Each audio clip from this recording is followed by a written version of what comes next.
welcome to the Gamers Table. It is Monday, and we're reviewing Galaxy Dice. This was a contest winner, and the contest was to make a game that was reminiscent of a copy of an old 8-bit or old-style arcade game. And this is the one of those many scrolling up shooters where you fly your ship through, power up the thing, and fight the boss at the end of the level. This is a good game. It's not perfect or anything like that. As the singularity opened, no one could have foreseen the events that day. A fleet of ships emerged and descended on the neighboring planets, overtaking them within minutes. The galaxy is in peril, and civilization's last hope can be found in an experimental fighter. The twin Asp pilot this craft and save the galaxy. There's enough choices to be made that luck wasn't as huge of a factor. But it says you need 2 missiles and a plasma bubble. And it shows your little ship there and the 2 yellow enemies and a purple enemy, representing the different weapons you need in order to destroy them. And those are all the different types of stages. There's the Mecha Planet, Desert Planet, Ocean Planet, Volcano Planet. And you can also play with the bonus stages, which I would encourage. It does a good job of recreating that shoot 'em up sort of mentality that here it's coming, I'm flying up the screen and there's stuff when I'm dodging it. Only it takes away the skill of moving a joystick back and forth and mashing the button all the time with rolling the dice and re-rolling the dice and trying to get the symbols that are going to pass the stage. So the game comes with a butt-ton of customizable dice, a bunch of cards which have what you can do and what you can spend. 4 explosions. Your turn would be over at that point. Yeah. Oh, yeah. 4's no good. And there's the 6 glitch cards. Play with those 2. To get one of these, on one of your rolls, you need to roll 5 of this. Well, you have to eventually end up with 5 of one symbol. There's 4. The only way it's going to be difficult is with the explosion, because if you have 3 explosions on the faces, your turn immediately ends, 3 or more.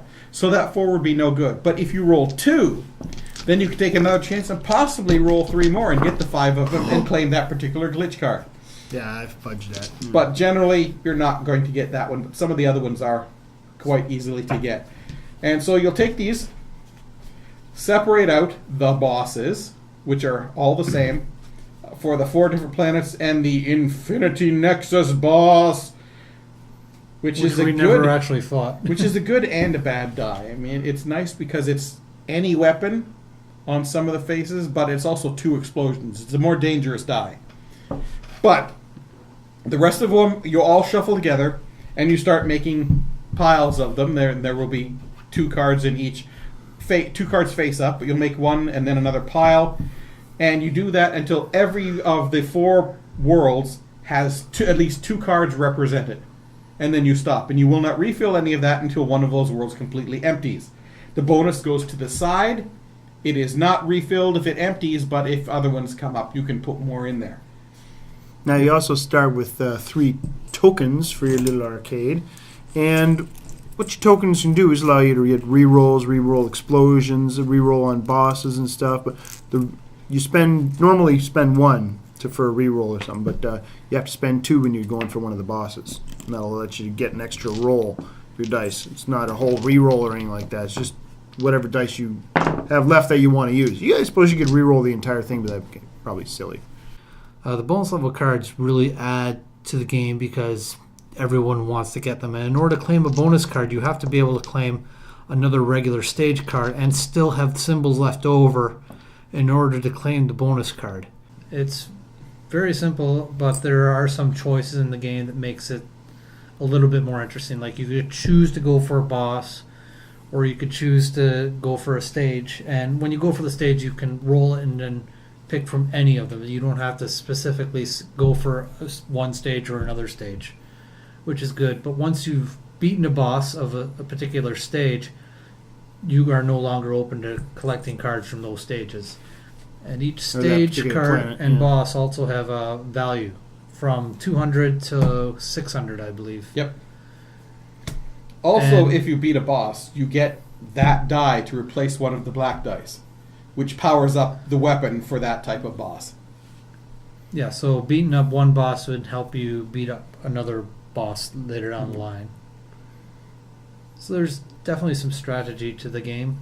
It's not all luck. Is some choice, but it is a dice game. It's based heavily on luck. Oh yeah, and if you get a lot of coins, you want to keep re-rolling. You can keep pushing your luck there and everything. Just like can't stop. It's But, fun. It's it- fun watching them push their luck and fail. If you if you get to the bonus stage and claim one of those cards, you'll be able to roll this die that you can't see. The die that you can't see is green, which is why you can't see it, and it has between 1 and 3 coins on it. And you'll roll that, and you just get that many extra coins for the bonus stage, which is kind of handy because, as we said, they're the re-rolls. They're basically the saving your butt. They're They're the lifelines. game over. Slam in more quarters. I want to keep going. Yeah. Continue. Wrapping up for Galaxy Dice. So the theme, it's as much of a theme as any 80s arcade game ever was. You got a spaceship, you got some weird ass looking things flying down the screen at Shoot you. 'em. Blow them up, get to a ridiculously Shoot 'em, overpowered blow 'em up, boss, nuke 'em, blow them up, hit 'em. What? and repeat. And so there is one thing we haven't mentioned that I'll get into right now. The ending of the game, you can set how many boss battles you need to beat to end the game, but that doesn't mean you're going to win, because then it goes by the total of all the points on all your cards. So you can end up being the one who ends the game, but not be the one who wins the game because somebody else collected more points than you. Back from that, easy to play. It's a push your luck, zombie dice taken to the extreme sort of game. So how hard is it? Roll the dice, look at the symbols. Do you have the symbols out there? If yeah, do it. If not, don't do it. Roll them again. No more rolls, you lose. If you don't collect a card, then you get the booby prize. 2 more coins. Play again. Did you mention this was a contest winner? Yes, I did. Okay. That's why it's on a Monday show. And fun to play. Yeah, it's a can't stop zombie dice. Roll the dice, push your luck. You think you can make that die magically come up for the thing you want if you roll it one more time. Throw in another card, roll it one more time, throw it one more time. You realize if you had us just quit, you wouldn't have more than the 1 coin you have left. You spent 7 failing. And that happens all the time. Oh, don't pretend like I'm the only one who did it. you had the most there. I just made the most spectacular version. Yeah. It was a boss battle. I should have rolled, man. Oh, that was sad. Well, anyway, Fun. so- we were goading him on big time. I will give this one. Well, let's take it back for a minute. The game overview and the rules. No take backs. The rules is a sheet, which I don't really have a problem with it just being a sheet, but it's a little difficult because the Infinity Nexus boss is never really mentioned. Well, to get him, you have to take You gotta have two different pair. stages. You have to have a pair of different planets, and it's and the other one is that when you put out the cards, we've assumed you put one card down, pile all the rest of what's on the other pile. They say look at the picture on the back of the box to figure out how to do it. Right. I really would much have preferred for you to actually explicitly tell me how I should pile these up, rather than look at this pile and see, okay. That doesn't quite work Because some of them, both of the them back have pile piles. is about this thick, and the front pile is about this thick, and really, from what we're supposed to figure out, the front pile is only supposed to have 1 card, and the rest of them are piled up on the top one there. Or are you supposed to evenly Or distribute them or something? at Like the that start. wasn't Yeah. covered, and Not that's explained very well. that's a big part of setup, and it could have been explained in here quite easily because you have a lot of white space on this page. You could have made more room to explain properly without look at the back of the box. I give Galaxy Dice a 6.5. Yeah, I don't mind the game at all. It was actually better than I expected it to be. Not a lot better, but there was enough choice in this game and a little extra options that you can throw in, which I'd recommend playing with all the time.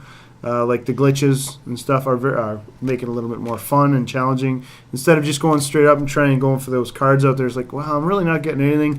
Maybe I'll just try with extra for a glitch there. It's like, then it's Glitches an extra are very symbol. powerful. Oh yeah, well they're an extra symbol. You don't have to roll until someone rolls that same glitch and takes it away from you, which has happened already. But you do spend your entire game jamming quarters in the machine and jumping into the corner, trying to replicate Yeah. the glitch of jumping through the wall. But all these bonuses, especially the bonus cards that you get, where you can roll for coin, that's always good. Ken wishes he could have done that once. Yeah. Wasn't worried about it, took but all the anyway, bonuses. I still had fun with it all. I like the options in the game. Not terribly exciting or anything like that, but it is we had fun with it. You got the whole push your luck thing there, goading guys on. Come on, roll them again, spend all your coins and stuff like that. Or just like, I stole that glitch back from you and everything like that, just to mess you up. I like a Galaxy Dice. I'm going to give it a 7. I did enjoy this game for a dice game, but there's enough strategy and stuff that you can mitigate it a little bit. Like being able to use these Yeah. for re-rolls is great. A few times it's come up, I think about 4 or Getting 5 more when you times fail. when we were playing, is rolling the 3 explosions and immediately ending your turn, which doesn't happen that often, but Yeah. uh, You know, So it I can wasn't remember too that bad. in the arcade, though. You slam your quarters in the machine, you get ready to... Oh, come on! Oh, come on! Oh, fine. So what was I on? I was like, oh man. But my biggest issue with this game is it seemed like a multiplayer solitaire game where everyone, nothing anybody did really mattered to what your game, except for maybe keeping an eye on their points and okay, maybe I should just worry about getting points instead of failing on the boss and not getting any points. You're playing at different arcade machines, competing for Yeah. high score. You're not actually playing The only each thing other. that introduces player interactions is if you're actually fighting over the glitches, because there are 6 glitches, one for each side of the dice, getting a 5 of a kind. They're 300 But there's points each. but there's only one there. So if he gets the one that he got by rolling 5 water, and then I roll the 5 water as well, I'm going to steal it from him, because unless it's not claimed. I give Galaxy Dice a 7. So that's it for this episode of The Gamers Table. Tune in next Monday where we review another game. Because that's what we do. And if you like what you saw, click the like button down there. If you haven't subscribed to us, subscribe already. What are you waiting for? At the end of the show, when the credits are going up, click on the annotations up there. You can go to our merchandise page and buy some cool mugs and hats and t-shirts and stuff. Or you can go to our website, www.thegamerstable.info, and you can buy some of our cool buttons, our fridge magnets with our smiling faces on it there. You can go and... I don't see anybody smiling there. No, me either. No, well, what are you going to do? Make one that are smiling. Yeah. There you go. Just so it doesn't make you a liar. No, I think everybody pretty much likes that button the best of all the Yeah. buttons we've got. Yeah. So go buy one. No. Do it!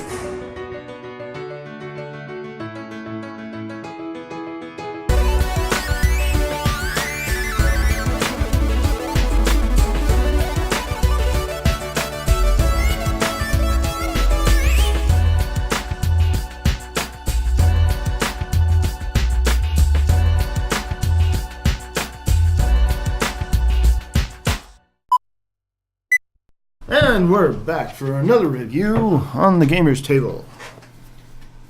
Right? It's when what? Asp. Asps. Why Oh, did it yeah. have to be snakes? I'm Why making did it sure have to be it's the snakes? snake. It's not the twin ass.